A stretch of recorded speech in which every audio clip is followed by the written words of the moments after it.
Cooper के part 2 में हमने देखा कि CIA की टीम बोरो को पकड़ने के लिए डेन को जेल से फरार करवाती है और उसकी जगह सेल में बैरी को भेज दिया जाता है। डेन बोरो से राब्ता करके MNR सप्लाई करने का वादा करता है, लेकिन इससे पहले ही MNR चोरी हो जाता है और डेन भी भाग जाता है। अब हम देखते हैं कि एमा और ल्यूक MNR ढूंढने जाते हैं जिसे टीना ने ट्रैक कर लिया था। आल्डन और रू को डेन को ढूंढकर जेल वापस भेजने का कहते हैं। ये सब पूरा करने के लिए उनके पास सिर्फ और सिर्फ 45 मिनट बचे थे। एमा और ल्यूक रिएक्टर की लोकेशन पर पहुंच जाते हैं जो गैर कानूनी धंधों का अड्डा था और वहां उन्हें कई चोरों और गुंडों से सामना करना पड़ता है। दूसरी तरफ आल्डन और रू डेन को ढूंढने निकल ही रहे थे तो डेन वहां वापस आ जाता है और कहता है कि भाग गया तो सारी जिंदगी इंटरपोल, NIS और CIA से छुपता फिरेगा। इससे तो बेहतर है कि 2 साल की मजीद कैद पूरी करके सुकून से अपने बेटे के साथ जिंदगी गुजारे। आल्डन और रू डेन को वापस सेल में पहुंचाकर बैरी को वहां से निकाल लाते हैं। एमा और ल्यूक दूसरी तरफ बहुत से गुंडों का मुकाबला करके रिएक्टर को हासिल कर लेते हैं, लेकिन ल्यूक कहता है कि वो बोरो को बहुत अच्छी तरह जानता है। अगर उसे मीटिंग में डेन नहीं दिखाई दिया तो उसे शक हो जाएगा और वो वहाँ से भाग जाएगा। उन्हें ये प्रूव करना ही होगा कि मीटिंग में ग्रेट डेन भी मौजूद है। इतने में एक चोर की दर्द भरी आवाज सुनाई देती है जो कि जख्मी था, लेकिन उसका हुलिया डेन से काफी मिलता जुलता था। मीटिंग की लोकेशन पर बोरो अपने आदमियों के साथ पहुंच जाता है। आल्डन पहले से रिएक्टर के साथ वहां मौजूद था। उसके पीछे कुछ फासले पर वही चोर डेन बनकर कार के साथ खड़ा था। आल्डन कहता है कि वो डेन का आदमी है। अभी डेन की मेडिकल रिपोर्ट्स नहीं आई, इसलिए सेफ्टी के लिए डेन को दूर खड़ा होना पड़ा है। बोरो दूर से ही उससे बात करता है तो एमा उस चोर को डेन की तरह इशारा करने को कहती है, जिसे देखकर बोरो को तसल्ली हो जाती है। लेकिन उसी वक्त नकली डेन की ब्लीडिंग दोबारा स्टार्ट हो जाती है, जिसे देखकर बोरो को गड़बड़ का एहसास हो जाता है। फायरिंग स्टार्ट हो जाती है। बोरो भागता है। ल्यूक और एमा भी जीप में उसका पीछा करते हैं। कुछ ही दूर जाकर बोरो बेहोश होकर गिर जाता है। मिशन पूरा हो चुका था। सब बोरो को लेकर वापस जा रहे होते हैं। बैरी टीना को बता देता है कि वो उसे पसंद करता था और उसे इम्प्रेस करने के चक्कर में ही जेल के सेल में जाने के लिए तैयार हुआ था। ल्यूक वापस आता है, साथ ही उसे डायरेक्टर की कॉल आती है। वो कहती है कि ल्यूक ने अपनी एक्स-वाइफ को कवर जॉब पर रखकर अच्छा डिसीजन नहीं लिया। टेली तमाम डॉक्यूमेंट्स की छानबीन करने में लगी हुई है। ल्यूक को भी अपनी गलती का एहसास हो चुका था। टेली दरवाजा खोलती है तो उसकी घबराई हुई शक्ल देखकर ल्यूक को लगता है कि उसे सब कुछ पता चल गया है, लेकिन बात कुछ और थी। टेली बताती है कि उनकी पोती रूमी बहुत बीमार है। रूमी को लुकीमिया था। रूमी को जल्द से जल्द बोन मैरो की जरूरत थी, लेकिन उसका मैच नहीं मिल रहा था। अगले सीन में एक बार में ल्यूक काइल नामी एक आदमी से मिलता है जो कि रूमी का बायोलॉजिकल फादर था। एमा भी वहाँ आती है। वो दोनों उससे कहते हैं कि रूमी को बोन मैरो चाहिए और अगर तुम उसके परफेक्ट मैच निकले तो ये काम तुम्हें हर हाल में करना होगा। बैरी आकर उसका सैंपल ले लेता है। CIA मीटिंग के दौरान डायरेक्टर उन्हें बताती है कि उन्होंने बोरो को बाहर से पकड़ा है, इसलिए वो उसे अपने पास रखकर इन्वेस्टिगेशन कर सकते हैं। बोरो के पास बहुत से टेररिस्ट ग्रुप्स की इंफॉर्मेशन है जो उससे हथियार खरीदते थे और अब बोरो का मुंह खुलवाने के लिए टॉर्चर की रिक्वेस्ट की गई है। ल्यूक ऐसा नहीं चाहता था। डायरेक्टर टॉर्चर के लिए कार्लसन को बुलाती है जो अपने काम में बहुत माहिर था। ल्यूक और एमा बोरो के पास जाते हैं और उससे कहते हैं कि वो जल्द से जल्द अपना मुंह खोल दे, नहीं तो उसे ऐसे शख्स के हवाले कर दिया जाएगा जो इस पर बिल्कुल रहम नहीं खाएगा। लेकिन बोरो उनकी बात मानने की बजाय उल्टा उन्हें ही अपने साथ मिलाने के लिए ऑफर करता है और बदले में उन्हें बहुत कुछ देने का कहता है। वो लोग वहाँ से चले जाते हैं। बाहर आकर ल्यूक को बैरी का मैसेज रिसीव होता है कि काइल मैच कर गया है। अब वो सब लोग घर में मौजूद होते हैं। काइल वहाँ आता है और रूमी को बोन मैरो देने के बदले बहुत बड़ी रकम का मुतालबा करता है और वहाँ से चला जाता है। ल्यूक रूमी के रूम में आकर डायमंड का एक टुकड़ा उठाता है जो उसने रूमी को बर्थडे पर गिफ्ट किया था और वो उसे एक मिशन के दौरान मिला था। वो बहुत कीमती था। एमा ये देख लेती है। उसके और ल्यूक के दरमियान दोबारा से बहस होती है और एमा कार्टर के पास चली जाती है, लेकिन वहाँ भी वो फील करती है कि कार्टर किसी भी मुश्किल वक्त में उसका साथ देने के काबिल नहीं है। वो वहाँ से भी चली जाती है। ल्यूक काइल के साथ उसकी कार में बैठा था। वो काइल को डायमंड देता है और कहता है कि बोन मैरो देने के बाद ये $3 लाख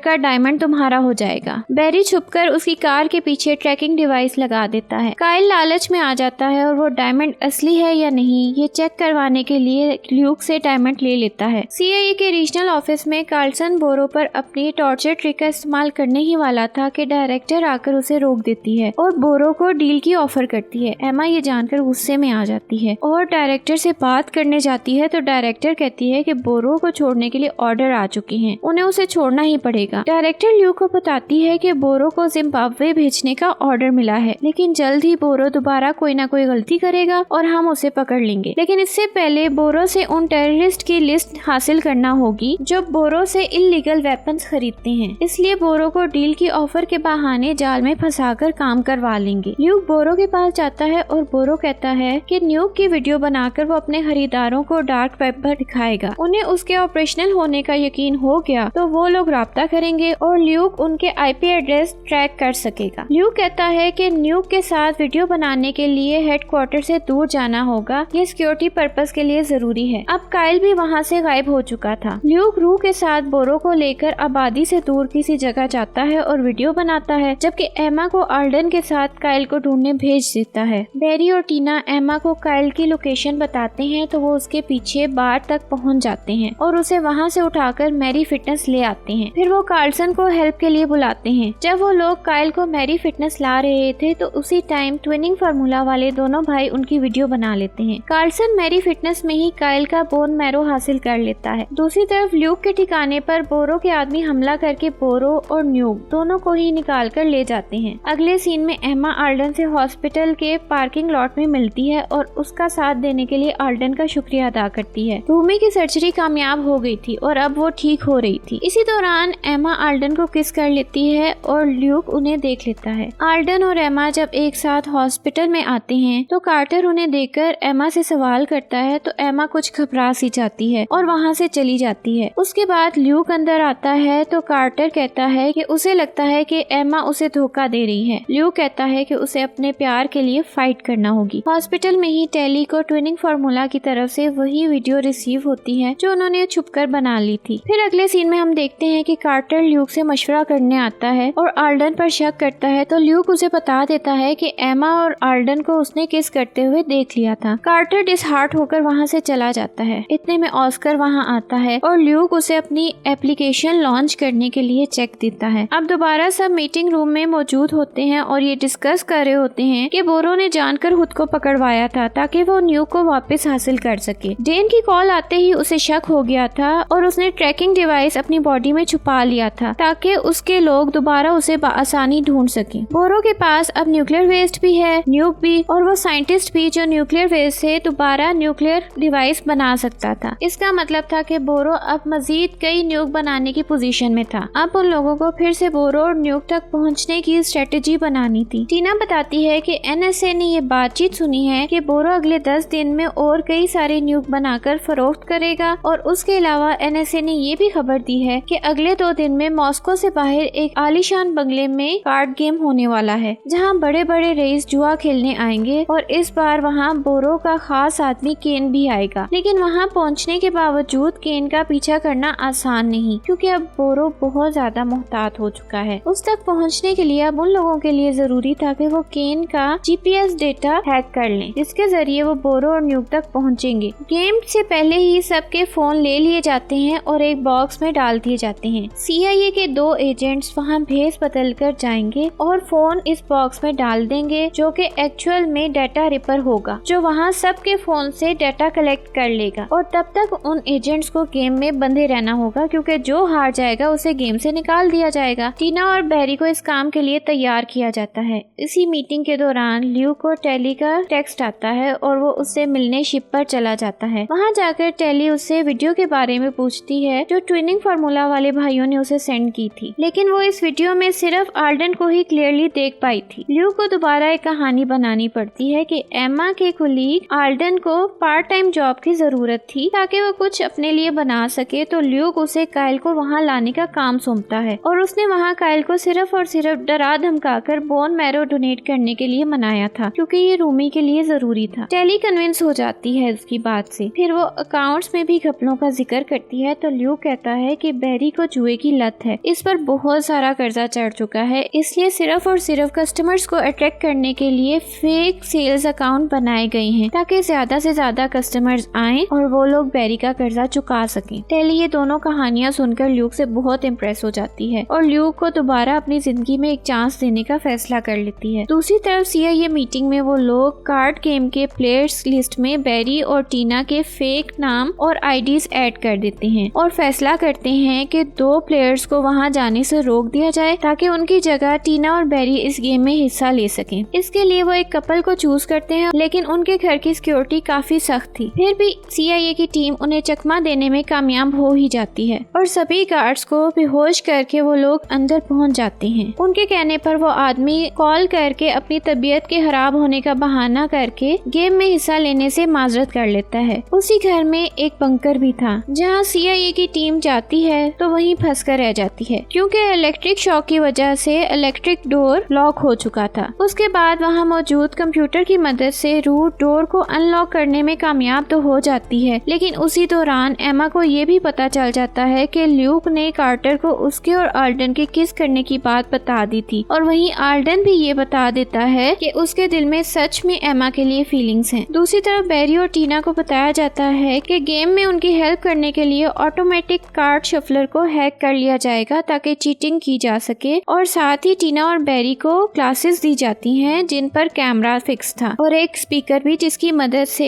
हेडक्वार्टर में बैठे लोग उन्हें आसानी से हेल्प आउट कर सकते थे। टीना और बैरी मॉस्को से बाहर उस बंगले में पहुंच जाते हैं और अपने फोन बॉक्स में रखवाकर गेम खेलने के लिए टेबल पर बैठ जाते हैं। केन भी वहां मौजूद होता है। बैरी और टीना चीटिंग करते हुए खुद भी गेम में इन रहते हैं और केन को भी हारने नहीं देते। अचानक बोरो भी वहां आ जाता है। वो वहां किसी से मिलने आया था। डायरेक्टर बैरी और टीना को बोरो को वहीं मारने का ऑर्डर देती है। टीना ड्रिंक बनाने के बहाने वहां से जाती है और बोरो के लिए जो ड्रिंक बनाती है उसमें जहर मिला देती है, जो आहिस्ता आहिस्ता अपना काम करेगा। लेकिन इससे पहले कि बोरो वो ड्रिंक लेता, वहाँ उससे मिलने एक आदमी आ जाता है। डायरेक्टर उन्हें कहती है कि इस एंगल में उस आदमी के सामने जाओ कि वो लोग भी उसका चेहरा देख सकें। और जब बैरी वहाँ जाता है तो डायरेक्टर कहती है कि ये तो वॉलक है। वो आदमी बोरो को बताता है कि वो SVR एजेंट है और वो बोरो के बारे में सब जानता है। वो बोरो से कहता है कि वो उसे फिन हॉस और डैनियल डेरोज के बारे में इंफॉर्मेशन देगा और बदले में बोरो ऑक्शन को रोक देगा और अपने सारे हथियार सिर्फ और सिर्फ उन लोगों को सेल करेगा। बोरो ये सुनकर खुश हो जाता है और ये ऑफर कबूल कर लेता है। दूसरी तरफ वहाँ मौजूद प्लेयर हारने पर गुस्से से टेबल पर हाथ मारता है तो उसका ड्रिंक शफलर पर गिर जाता है, जिससे शफलर खराब हो जाता है। अब उन लोगों के लिए चीटिंग करना पॉसिबल नहीं रहा था। उसके बाद वो बोरो के लिए ही बनाया हुआ ड्रिंक उठाकर पी लेता है जिसमें जहर मिला था। जहर की वजह से अब वो किसी भी वक्त मर सकता था। डायरेक्टर कहती है कि अब इस प्लेयर के मरने से पहले बैरी और टीना को वहाँ से निकलना होगा, नहीं तो वो दोनों भी उसके साथ मारे जाएंगे। अब वो लोग शफलर की मदद से चीटिंग नहीं कर सकते थे तो डायरेक्टर हेल्प के लिए साइकोलॉजिस्ट डॉक्टर फेफर को वहाँ बुलाती है। इस बार कैन गेम हार जाता है। डॉक्टर फेफर कहते हैं कि वो प्लेयर जल्द ही मरने वाला है और ये मरने के बाद नीला हो जाएगा और वहाँ मौजूद सब लोग ये जान जाएंगे कि उसे जहर दिया गया था। बोरो वहाँ से वापस जाने ही लगता है तो केन को भी साथ चलने को कहता है। डायरेक्टर कहती है कि डाटा डाउनलोडिंग अभी सिर्फ 98% हुई है, कैसे भी करके कैन को रोकना पड़ेगा। वो प्लेयर भी उठकर होस्ट से भिड़ने लगता है। उसे देखकर बोरो को कुछ शक होता है। वो कहता है कि ये रशियन है और इतनी सी ड्रिंक लेने से ये इतना मदहोश नहीं हो सकता। उसी वक्त बैरी अपनी जगह से उठता है और उस प्लेयर से झगड़ने के बहाने उसके करीब जाता है। फिर अपनी पॉकेट से ट्रिक की मदद से कार्ड्स नीचे गिरा देता है और टीना कहती है कि वो प्लेयर शुरू से ही चीटिंग कर रहा था। होस्ट अपने आदमियों को कहकर उस रशियन प्लेयर को वहाँ से बाहर भिजवा देता है। इतनी देर में डायरेक्टर बताती है कि 100% केन का डेटा उसके मोबाइल में आ चुका है। बैरी और टीना अपने फोन लेते हैं और वहाँ से निकल जाते हैं। वो लोग वापस CIA के हेडक्वार्टर पहुँच जाते हैं। डायरेक्टर ल्यू को बताती है कि रशियंस बोरो के साथ हाथ मिला रहे हैं, जो उन लोगों के लिए मजीद खतरनाक साबित हो सकता है। अब आगे क्या हुआ ये जानने के लिए देखिए ऊपर का पार्ट 4 हमारे चैनल सीरीज रिव्यू पॉइंट पर। वीडियो पसंद आई तो लाइक और शेयर करें और हमारे चैनल को सब्सक्राइब करें।